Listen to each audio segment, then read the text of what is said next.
Hi, welcome to Detours Understanding Acquired Brain Injury. And as you can see, we have our wonderful host, Lisa. And today we're going to be talking about something interesting. We're going to be talking about traumatic brain injury or acquired brain injury, actually, because this applies to everyone with. But we're going to be also talking about the love languages and how brain injury affects love languages. This is something new to me because I was not familiar with the love languages, and Lisa introduced me to the concept of the love languages. And this kind of interweaves with what we've been talking about families and how um, families and how coming home from the hospital, brain injury, stuff like that. It's like we're used to one style, one way, or two, a couple of these, and how after someone's injured, it affects. We all know how it can affect our ability to communicate, languages, understanding, emotions, behaviors, and how after brain injury, you may find a switch in the love language used your by the survivor and how they interact with. And it's kind of like if you imagine somebody had been away for a while and suddenly they come back speaking a different language. Imagine that. And now suddenly you have to learn new ways for engaging with this person. And so this is quite fascinating. Lisa could first of all introduce yourself and then please introduce the topic. It's quite interesting, I think. Um, Yes, the five love languages are so important. My brother-in-law introduced me to this years ago because he was using it with his daughter at the time. So he told me about the book, and I got the book, The Five Love Languages by Gary Chapman, yeah. and it basically teaches you, all the five different love languages in a relationship. So the first one is quality of time, and basically meaning that, he's you're with your spouse or, partner, and you just shut everything off, your phones, your tablets, everything off, and just talk and just spend quality time. It is so important. Eye contact, that's part of the quality time too. And, touching, but it's more about listening to them. That's another big one. Just listen what they have to say. Um, the next love language is physical touch. Hugs, just holding hands, simple things like if you're out, just simple things.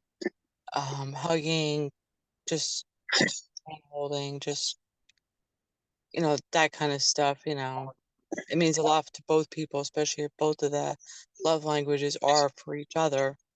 That's important too.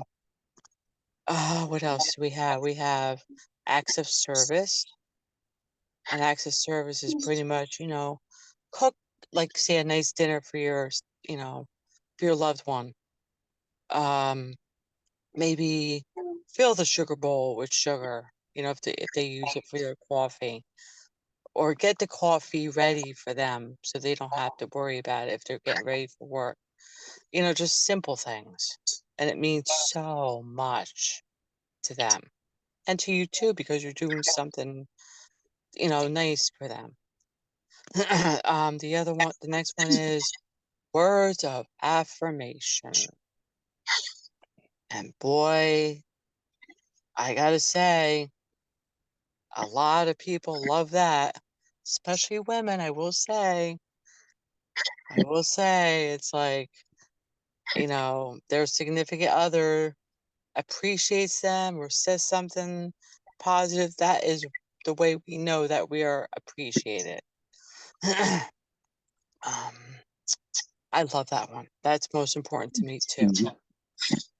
The next one is, let me think for a second. We have acts of service, physical touch, words of affirmation, and Quality time, you said. quality time. Did I get all of them? So let's see if what I have. Okay, it's quality time, words Yeah. of affirmation, touch, Yeah. acts of service. Hmm.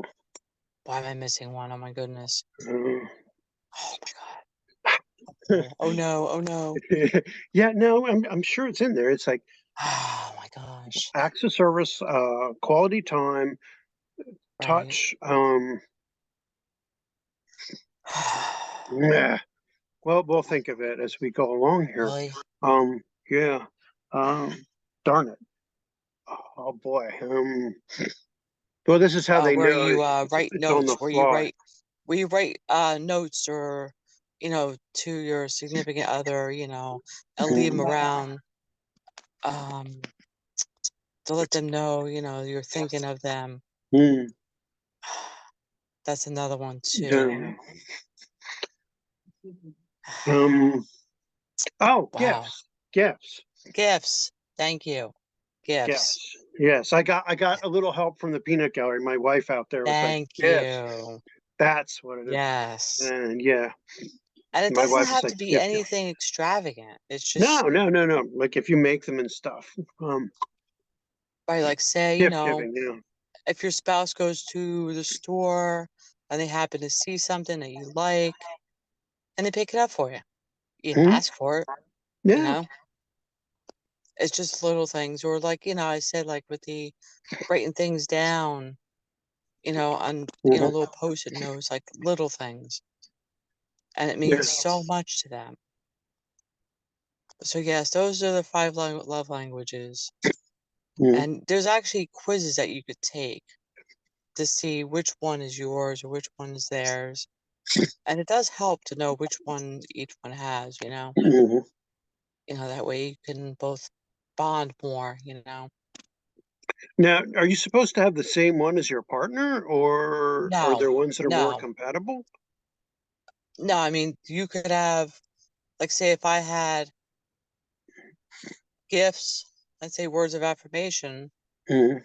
and maybe physical touch, and they might just have physical touch and gifts, you know what I mean? Mhm. Like, Right. they may not have the other ones. Right. It does happen. And sometimes you might have both all five of them. Right. But it's interesting to take the quiz and see which one, y It's you like the know ones you appreciate, and you got to know the ones that your partner appreciates, and so you give them what Yes, they want, exactly.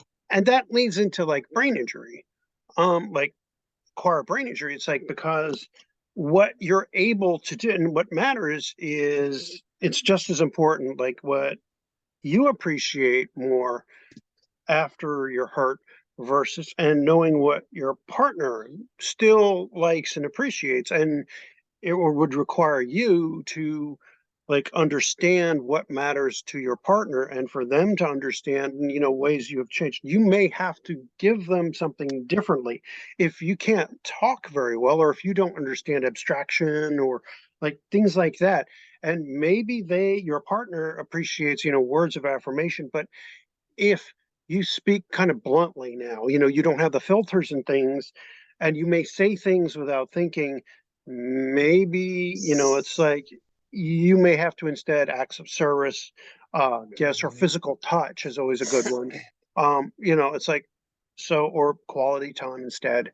Oh, yes. Things that are more, in fact, people with brain injury tend to rely on acts of service more because it's Mhm. something that definitely shows how they feel, and it is a way that they can show literally how they feel without having to worry they're going to mess up or say the wrong thing, say something stupid, or now I'm not saying it's like I'm just saying I know I feel dumb when something comes out and it's like, oh no, I wish I could just pull it back, and so it's like, uh, and so it's better to do something that is obvious. I care, I love you, and it's like by doing stuff, and it's like Oh, yeah. I'm doing this because oh God, or getting something that they don't appreciate because I forget, and so it's like Mhm. if you do something around the house or whatever, it's a way of showing you quite literally, yeah, Oh, yeah, absolutely. Absolutely. and these are the kind of changes. How about you for like changes for you, your love language? Like, did you have changes after you were hurt? Probably the only one would be the words of affirmation, I think. Hmm. Yeah, and that's not a Yeah, surprise. I would say Typical. so. It's typical.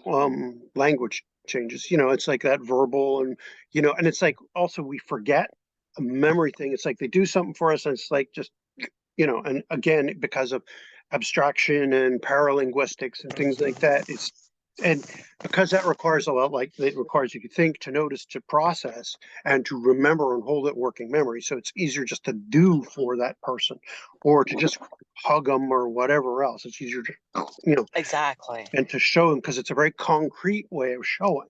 Words of affirmation is more of an abstracted kind of thing, just like gift giving is an abstracted, requires remembering, planning, stuff like that.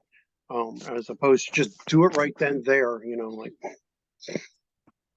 And a lot of times people forget, like, they may appreciate what you do, mm, but you don't always say it. So it's like, oh, wonderful. yeah. And those of us with, memory issues and things we may, so it's like do something physical, concrete right then and there. And what you appreciate, have your love languages changed things that you like? No, I mean, just, the things that I do or get done, for everyone in the house, Mm, by getting thanks, that means a lot more than anything else, right. you know. You have more trouble expressing towards others. It's the typical Yeah. like Yes.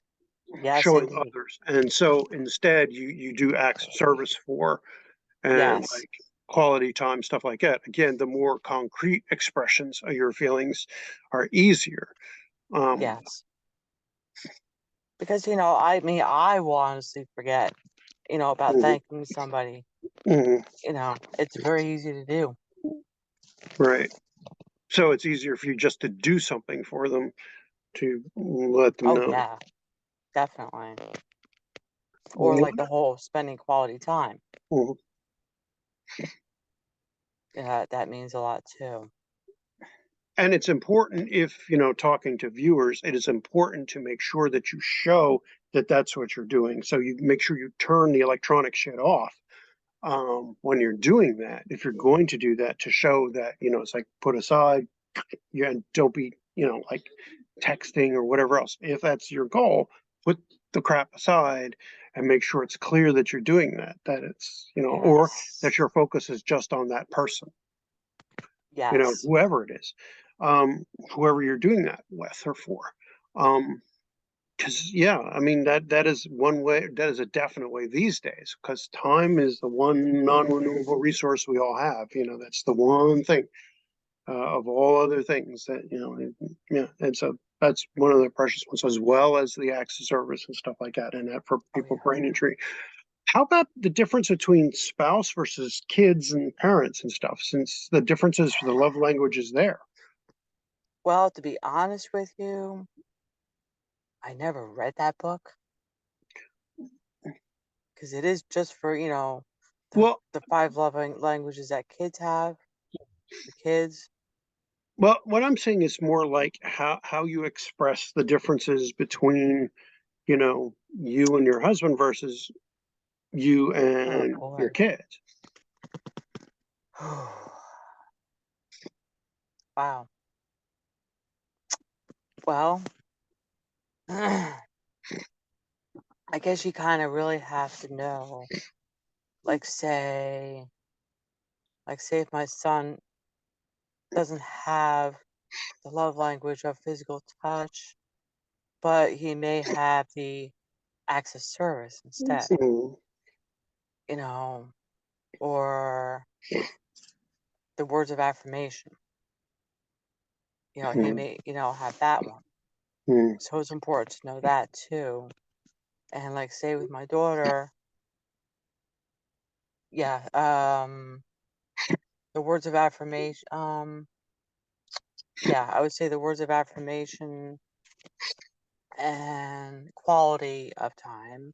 Mhm. Sure. Physical touch, mm, not so much. Mm, I mean, it's like here and there. It depends on her mood and where she's at, mentally. That's a big factor too. mm, Trying to think gifts.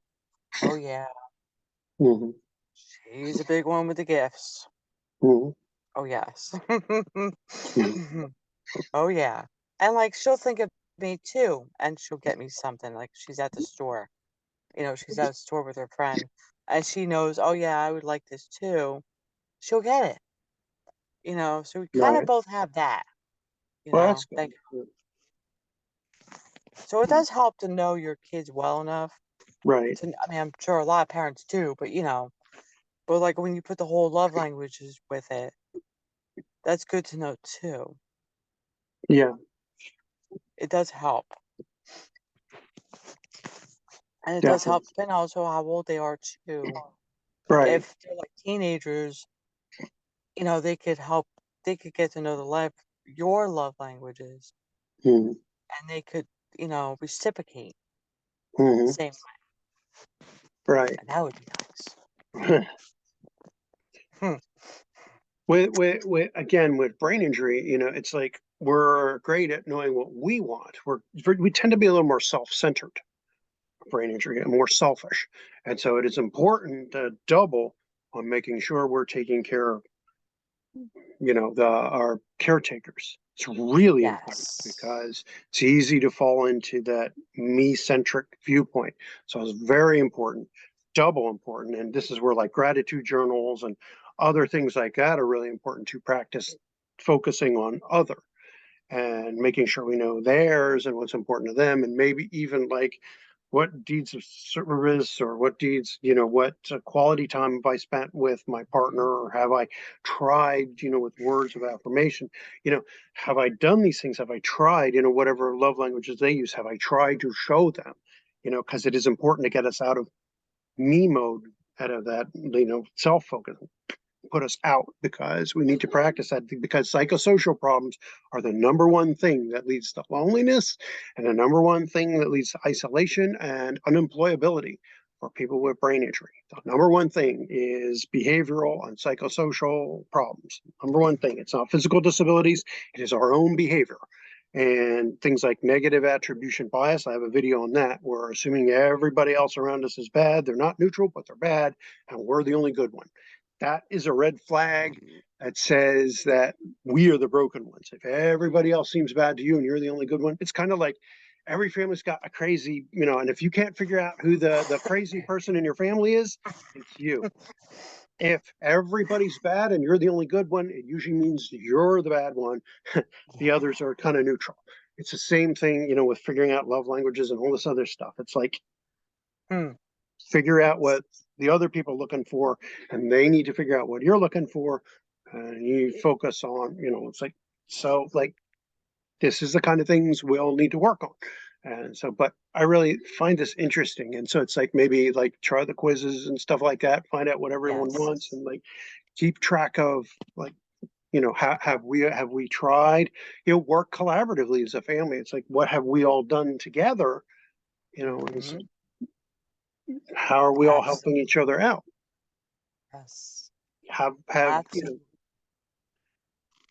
and respecting the fact that, after you're hurt or have neural problems, it's like maybe you can't do the words of affirmation anymore. Maybe your memory's too shot for that. Maybe the way you talk is just too, it doesn't work right now.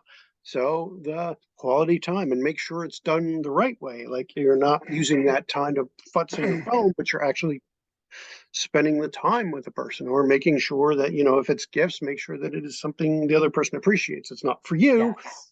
for them, something that appreciate, stuff like that. There's a way to do it. And so, you know, Oh yes. this also ties into my taking care of our caregivers. There are, I've encountered a few people, like when I do my work with brain injured people, they're using up their caretakers and sucking them dry. They're not checking on their health or anything else. And eventually that person dies early from cancer or heart disease or whatever. They're going to be, well, end up in a nursing home or something like that, because they're not able So it's like it is important to know these things, I think. And Oh, yes, absolutely. I think this is an essential skill, actually.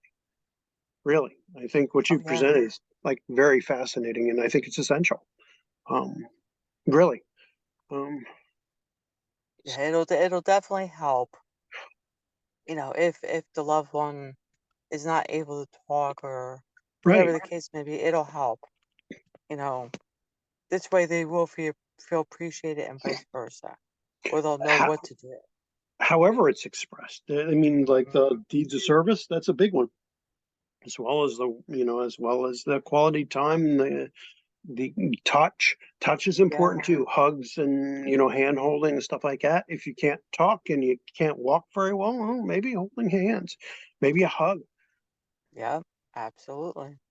And then there are the Absolutely. neurodivergent love languages, which I do want to talk about like next time we do this. And it all weaves into like what you were talking about last week, when we were talking about when loved ones come home from the hospital, like what to expect, what kind of things, we talked about physical. We'll be talking the next time we get back into it about cognitive and emotional Oh, changes. yes. And this is essential, and we're definitely have to weave this all together. And so I just want to say, it's like, wow, this is like important stuff. And so, Oh, yeah, it is. do you have any recommendations or anything like that for people to, like regarding the love languages apart from the quizzes? They can actually go online. Oh, Go okay. online and look up the 5 love languages, Mm, and there's in that, they actually have quizzes. It says quizzes, and you actually could take them mm, right on. Oh, yeah, and this way you know which love language you have and mm. which love language your partner has. And Oh, then there are yes, it books, aren't actually is a there? lot of fun. There Mhm. are books, right? Yeah, they could do it right online. There are books, right? Yes, you can get them either on Amazon or you can go into the bookstore like Barnes& and Noble. And like I said, they have the 5, they probably have them for teens also. Mm, I know they have them for kids, like if the kids are smaller, and obviously for, adults. But, I know they probably gotta have more other I don't think I have others. But yeah, if you look online, they'll probably have, like, a whole list of different ones, definitely, mm. which is very interesting. Yeah, it is. And so we'll be talking more about this, as we go on from here and maybe like situations as they apply. And I want to include other people with you and have them like talk or maybe even try some quizzes. I think that'd be kind of interesting. See if we could Yeah. do it like all try like maybe something online or whatever while we're talking and see what people come up with. Maybe like a collaborative kind of thing. I think that'd be Yes. interesting, or maybe even see if we can do it, like through a Facebook or something like that in the future. I think that would be fun, or like open it to other people. I don't know. We'll see what happens. But Yeah, I I think want to that'd be fun. thank you for introducing that, and I'm going to try and get a link below, and like any kind of like maybe have a list like up here the love languages perhaps, or like over there. We'll see what we can do with that, and or like have it around here. And I do want to see if I can get down there like put the web address. We'll see. I'm getting better with like editing and stuff like that. We'll see if I can put that. Okay. Okay. And so I just want to say, like thanks a lot. Oh, you're And welcome. and if you have any questions for Lisa, for this or any of her other videos, she does a lot of like family stuff and for kids. And we do want to eventually talk to her one friend who talked about in New Jersey for their very interesting program for that helps families as well as like kids integration into school. And Yes, I family think support. I think that would be quite interesting also. So, and think anything else? No, I think that's pretty much it for this topic for today. And so again, please like, subscribe, please, hit the bell icon to see more like this, more from Lisa. Like I said, any questions you have, any of the videos, anything like that. and share this video too. It could help other people who need. Any other comments, any thoughts to add, anything like that? No, I think we summed everything up. Yeah, so do I. And this was a very interesting one, I must say. So I love this one. I do. it's fascinating to me, and I think it's really important. This is like one of those skills that should be taught, and it should be included with therapy and things like that. Yes, So, you would think. yeah, you would. So I'll say thanks and bye, You're welcome. and come around for our next one when we talk about the neurodivergent love languages and like how they look different in people with psychiatric conditions or brain injury, other ways they may express how they feel, because they may not use the traditional ones due to their disabilities, Right. but it still expresses that love and affection they have for other family members and for friends and things like that. And so let's say bye and hope you have a good evening, and we'll see you again on Detours. Bye. Have a good night.